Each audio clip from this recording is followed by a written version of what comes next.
When I set off on this ride, I knew it would be one of my last Velomobile rides on the trails around Minneapolis. What I didn't know at the time is that it would actually be the last one. This is a route I've ridden more times than any route in Minneapolis, starting way back in 2002 when I moved here for college. Right now, the route starts from my home and passes along portions of the 9 Mile Creek Trail, a newer trail in the last perhaps 5 to 10 years.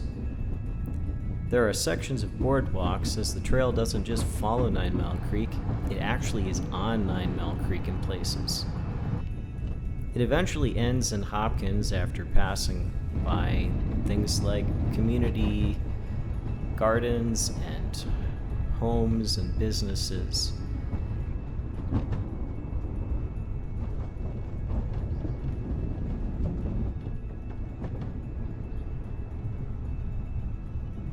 Hopkins is where I pick up the commuter trails through Minneapolis.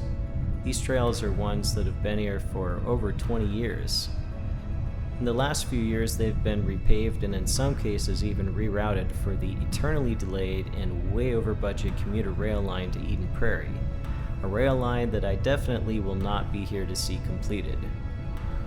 My earliest biking memories are riding these trails, and I remember feeling so proud of myself for completing an entire 20-mile bike ride.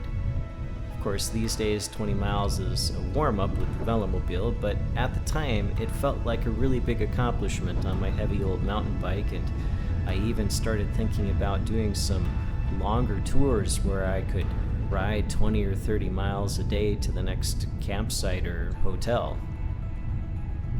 During most of COVID, these trails were closed for the rail line, and it wasn't until the end of last summer that enough of them opened to do the loop again. The underpasses allow for some nice stretches of cruising, a sort of foretaste of what I think I have to come in the Netherlands.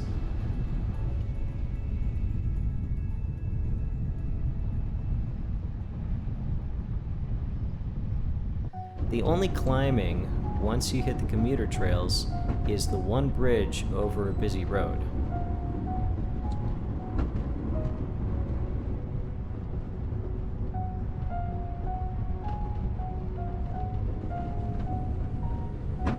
Coming off that bridge, I can really fly, especially now that they took out the sharp corner into the construction zone for the Lake Street station.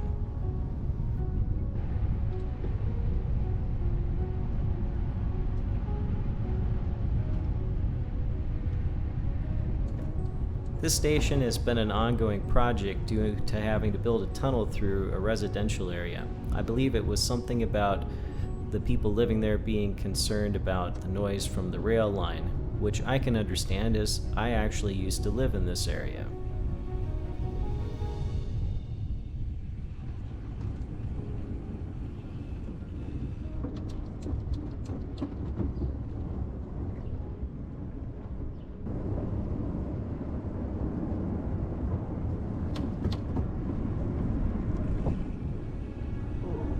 Oh my god. Mine is broken off too. This is unfortunately where the tab my rear shifter is mounted on broke off. I had to beep out the word that I said when that happened. It's a design fail. There's just not enough material around the bolt hole on the metal tab, and it just cracked right off. Like I said, I lived in this area when I first moved out here for about 5 years. And in fact, my apartment was just a block off this trail, so I know these trails really well. I spent a lot of weekends cycling around here and canoeing on the lakes. It was a quiet neighborhood and pretty safe, and a good introduction to living in a city. I used to go for walks around Lake of the Isles and look at the houses. The houses around here are some of the most expensive in all of Minneapolis.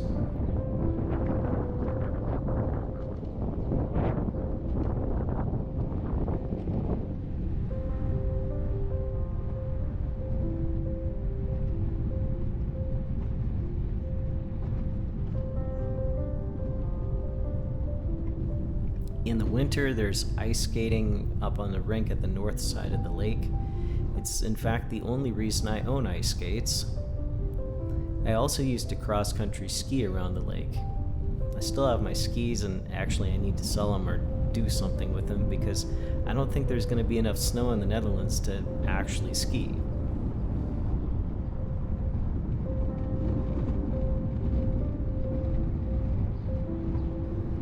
The 20-mile-an-hour speed limit recently set on the parkways means that I actually tend to sometimes get stuck behind cars riding around the lake. It's probably just as well because the pavement needs to be replaced.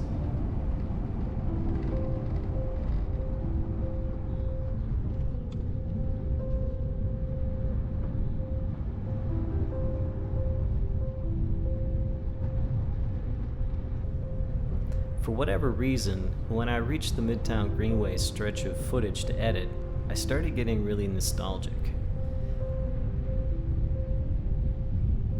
Perhaps it's because I remember when the Greenway was built. When I arrived in Minneapolis, maybe half of it was finished. I watched them build the remaining portion out to the Mississippi River, and then I've watched the trail get old along with me over the years. I've watched the city struggle with homelessness along the stretch of trail, including the peak during COVID when there was an encampment here. There are still times when you'll see unhoused people hanging out under bridges and sometimes being accosted by the local police.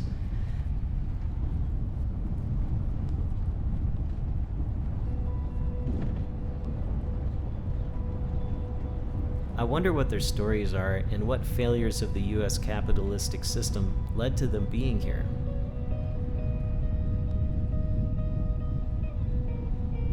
Maybe it's healthcare expense, a lack of family support, maybe they're former military that haven't been cared for, or they're struggling with PTSD. I imagine every story is unique.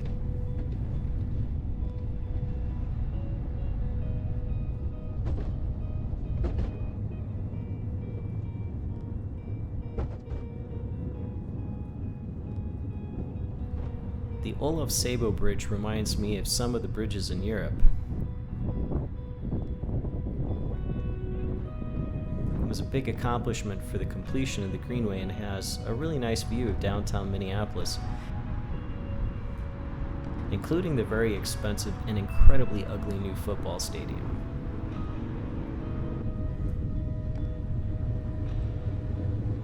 The eastern part of the trail has a lot of road crossings and runs a lot slower for me than the western part, where the trail passes under bridge after bridge.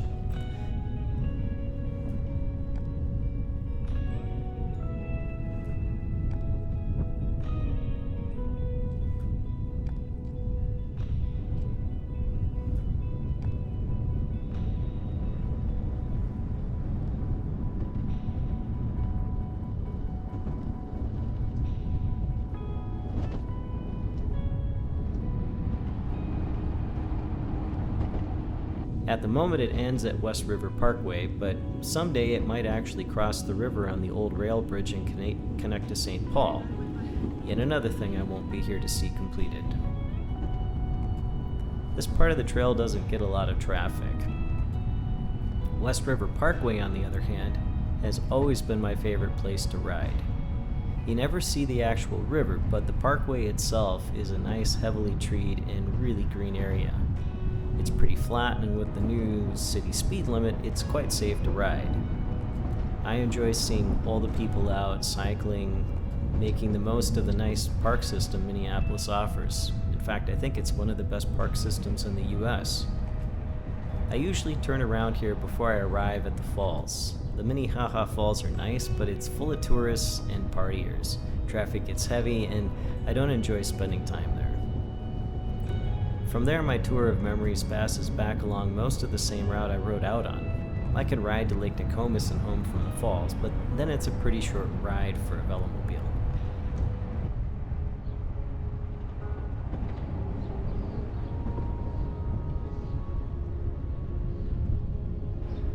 I've lived in Minneapolis for nearly half of my life now, longer than I've lived anywhere else. It's where I plan to get old, and I've had a really good life here. I've accomplished my life goals, of course the typical American ones, being successful enough to buy a nice car, own a nice home, and be respected and sought after in my field. My family's not too far away, and it's been a nice place to live. The fact that I'm leaving everything I've built is a testament to the damage toxic politics does. I plan to grow old and die here, and even though I've always wanted to live in Europe, I'd be lying if I said I was ecstatic to leave. However, I'm one of the lucky ones in that I have the means and a way to leave voluntarily. I see what's happening here, the lives and the families being torn apart. I applaud the people standing up to the current government, and I hope that it's not too little too late. I'll miss the beautiful places here in Minnesota. I'll miss my students, the friendly people. But I'm comforted knowing that there are beautiful places in the Netherlands too, and that I'll make new relationships there. My wish is that we all work to be better, kinder, and more humane, that we embrace goodness and cease vilifying others.